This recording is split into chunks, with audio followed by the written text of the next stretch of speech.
Nah ini, di gaji itu ada range gaji antara 1 juta sampai, 10 juta.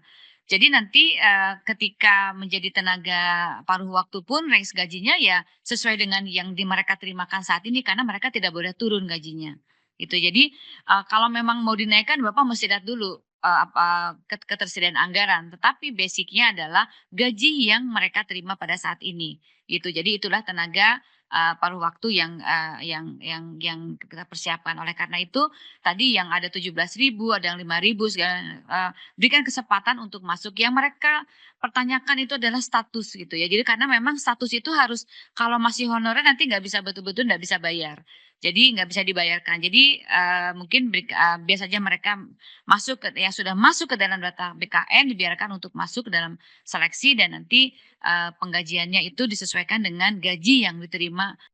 Bagaimana ya jika gaji P3K paruh waktu disamakan dengan gaji P3K? Ini kan jadi pertanyaan kita. Disamakan aja gajinya kenapa ya? P3K paruh waktu disamakan aja dengan gaji P3K.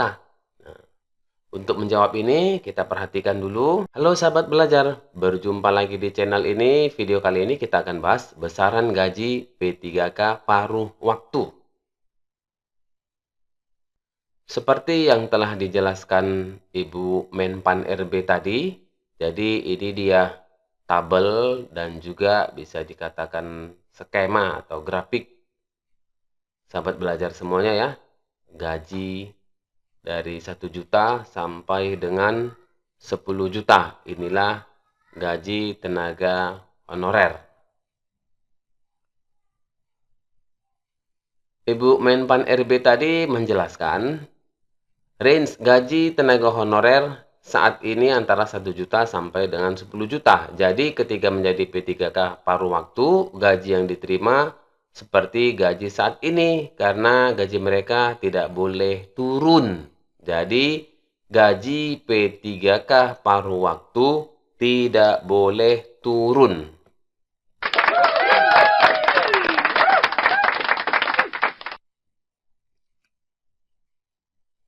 Jika gajinya ditambah, kepala daerah harus melihat terlebih dahulu anggaran yang tersedia. Tetapi yang menjadi dasar adalah gaji yang mereka terima saat ini. Yang mereka tanyakan adalah status. Jika masih honorer, nanti tidak bisa dibayarkan gajinya lagi. Jadi tenaga honorer saat ini masuk database terlebih dahulu, kemudian diberikan kesempatan mengikuti seleksi. Jika sudah masuk database dan mengikuti seleksi, maka akan ada status yang jelas. Jika lulus, maka P3K akan digaji berdasarkan Perpres RI nomor 98 tahun 2020. Ini tentu jika lulus. Perpres RI nomor 98 tahun 2020. Jika tidak ada kode L atau lulus, maka menjadi P3K paruh waktu dan digaji berdasarkan gaji minimal gajinya saat ini. Jadi gaji minimalnya berdasarkan tersebutlah gajinya nanti. Misalnya gajinya itu saat ini 2 juta, maka minimal gajinya adalah 2 juta. Bisa juga ditambah, tetapi tentu nanti akan dilihat anggaran oleh kepala daerah terlebih dahulu. Demikian dia. Ya, jadi kalau gajinya 1 juta saat sekarang ini, maka gaji minimalnya adalah 1 juta rupiah. Bagaimana ya jika gaji P3K paruh waktu disamakan dengan gaji P3K? Ini kan jadi pertanyaan kita. Disamakan aja gajinya kenapa ya? P3K paruh waktu disamakan aja dengan gaji P3K. Nah, untuk menjawab ini kita perhatikan dulu. Undang-Undang Republik Indonesia Nomor 1 Tahun 2022 tentang hubungan keuangan antara pemerintah pusat dan pemerintah daerah. Kita lihat undang-undangnya. Pasal 146, daerah wajib mengalokasikan belanja pegawai daerah di luar tunjangan guru yang dialokasikan melalui TKD. paling tinggi 30% dari total belanja APBD. TKD itu maksudnya adalah transfer ke daerah. Jadi ada undang-undang yang mengatur, Undang-Undang RI nomor 1 tahun 2022, pasal 146. Jadi paling tinggi 30%. Ya, daerah wajib mengalokasikan belanja pegawai daerah di luar tunjangan guru yang dialokasikan melalui TKD paling tinggi 30%. Ini dasarnya sehingga tentu tidak bisa disamakan begitu saja. Sahabat belajar ya, P3K dengan P3K paruh waktu. Kemudian kita lihat Undang-Undang Republik Indonesia Nomor 20 Tahun 2023 tentang Aparatur Sipil Negara. Ini harus kita pahami betul. Pasal 66, pegawai non-ASN atau nama lainnya wajib diselesaikan penataannya paling lambat Desember 2024. Dan sejak undang-undang ini mulai berlaku, instansi pemerintah dilarang mengangkat pegawai non-ASN atau nama lainnya selain pegawai ASN. Itulah makanya tadi harus masuk database, kemudian mengikuti seleksi. Nanti dari seleksi ini jika dipenuhi syarat-syaratnya semua, maka akan menjadi P3K atau P3K paruh waktu. Jadi masuk ke dalam pasal 66 ini tadi, ya. Karena dikatakan pegawai non-ASN atau nama lain wajib diselesaikan penataannya paling lambat Desember 2024. Ini sudah Januari 2025. Dan sejak undang-undang ini mulai berlaku, instansi pemerintah dilarang mengangkat pegawai non-ASN atau nama lainnya selain pegawai ASN. Jadi, sahabat belajar semua sangat jelas ya, kenapa gajinya tidak disamakan begitu saja.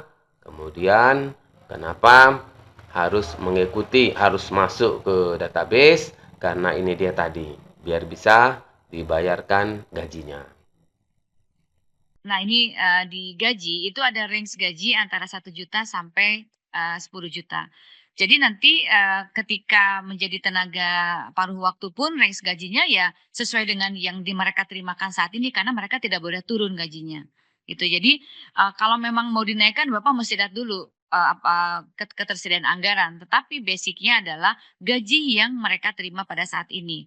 Gitu. Jadi itulah tenaga paruh waktu yang kita persiapkan. Oleh karena itu tadi yang ada 17.000, ada yang 5.000 berikan kesempatan untuk masuk. Yang mereka pertanyakan itu adalah status gitu ya. Jadi karena memang status itu harus kalau masih honorer nanti nggak bisa betul-betul nggak bisa bayar.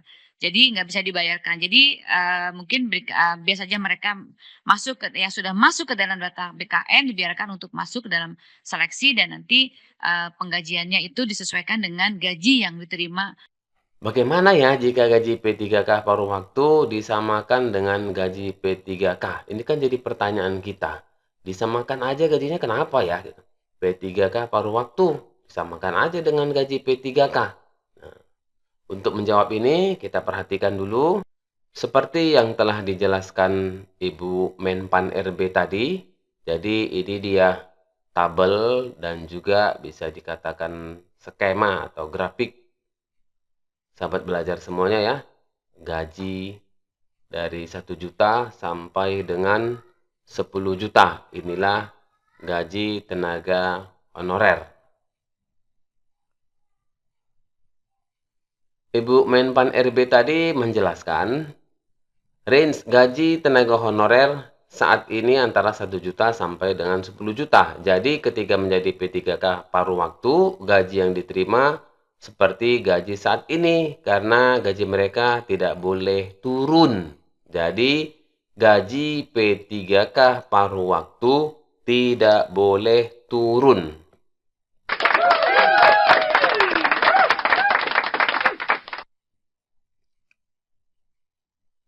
Jika gajinya ditambah, kepala daerah harus melihat terlebih dahulu anggaran yang tersedia. Tetapi yang menjadi dasar adalah gaji yang mereka terima saat ini. Yang mereka tanyakan adalah status. Jika masih honorer, nanti tidak bisa dibayarkan gajinya lagi. Jadi, tenaga honorer saat ini masuk database terlebih dahulu, kemudian diberikan kesempatan mengikuti seleksi. Jika sudah masuk database dan mengikuti seleksi, maka akan ada status yang jelas. Jika lulus, maka P3K akan digaji berdasarkan Perpres RI nomor 98 tahun 2020. Ini tentu jika lulus.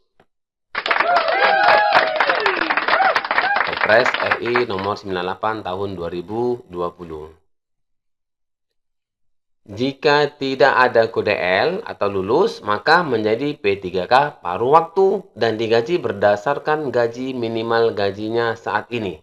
Jadi gaji minimalnya berdasarkan tersebutlah gajinya nanti. Misalnya gajinya itu saat ini 2 juta, maka minimal gajinya adalah 2 juta.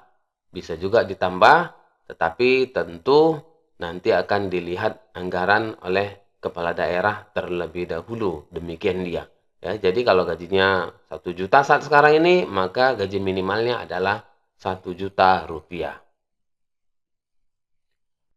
Bagaimana ya jika gaji P3K paruh waktu disamakan dengan gaji P3K? Ini kan jadi pertanyaan kita. Disamakan aja gajinya kenapa ya? P3K paruh waktu, disamakan aja dengan gaji P3K. Nah, untuk menjawab ini, kita perhatikan dulu. Undang-Undang Republik Indonesia Nomor 1 Tahun 2022 tentang hubungan keuangan antara pemerintah pusat dan pemerintah daerah. Kita lihat undang-undangnya.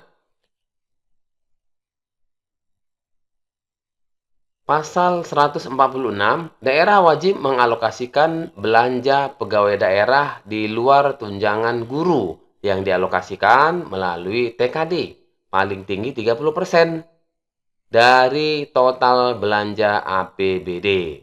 TKD itu maksudnya adalah transfer ke daerah. Jadi ada undang-undang yang mengatur, Undang-Undang RI nomor 1 tahun 2022, pasal 146.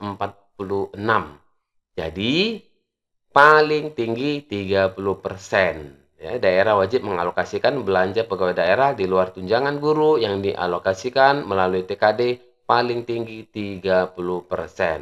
Ini dasarnya sehingga tentu tidak bisa disamakan begitu saja. Sahabat belajar ya, P3K dengan P3K paruh waktu. Kemudian kita lihat Undang-Undang Republik Indonesia Nomor 20 Tahun 2023 tentang aparatur sipil negara. Ini harus kita pahami betul. Pasal 66, pegawai non-ASN atau nama lainnya wajib diselesaikan penataannya paling lambat Desember 2024. Dan sejak undang-undang ini mulai berlaku, instansi pemerintah dilarang mengangkat pegawai non-ASN atau nama lainnya selain pegawai ASN. Itulah makanya tadi harus masuk database, kemudian mengikuti seleksi. Nanti dari seleksi ini jika dipenuhi syarat-syaratnya semua, maka akan menjadi P3K atau P3K paruh waktu. Jadi masuk ke dalam pasal 66 ini tadi, ya.